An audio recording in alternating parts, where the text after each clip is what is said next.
السلام عليكم ورحمة الله وبركاته. isku soo naqad wanaagsan walaalaha ku xiran channel markii aan ka maqneen muddo bil ah hawada ku soo dhawaada muuqaal cusub. taxadar la'aantu waa mid ka mid ah dabeecadaha dadka, waxayna dayacaad u timaadaa markii qofku u arko in wax qiime ama muhiimad gaar ah u lahayn. laakiin ogsoonow, wax kasta adduunkan waxay ku kacaan qiime, ma jiro wax bilaash ah. haddii caafimaadkaaga qiimo sare kuu leeyahay, ka taxadar waxa aad cunto, kuna dadaal daryeelka naftaada.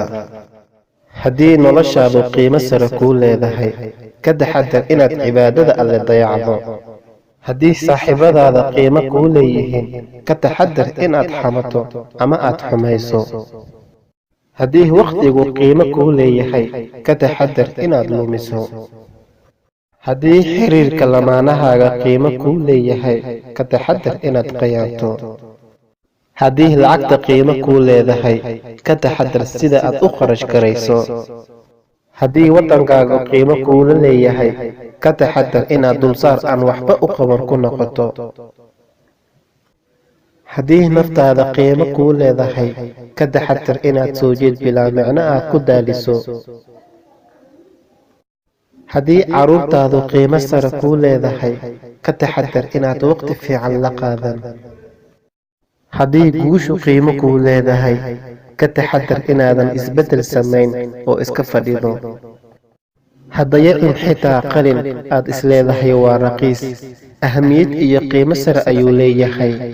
noloshu waa hadiyad, inaad ka faa'iidaysato, in aad ku guulaysato ma ahan wax bilaash lagu helo. waa in ay ahmiyad iyo qiimo kuu lahaataa, aadna uga taxadartaa in aad dayacdo. waa anigoo walaalkiina Zakizama. haddii aad ka hesheen muuqaalkan, fadlan la wadaag asxaabtaada adigoo usii sheergaraynaya.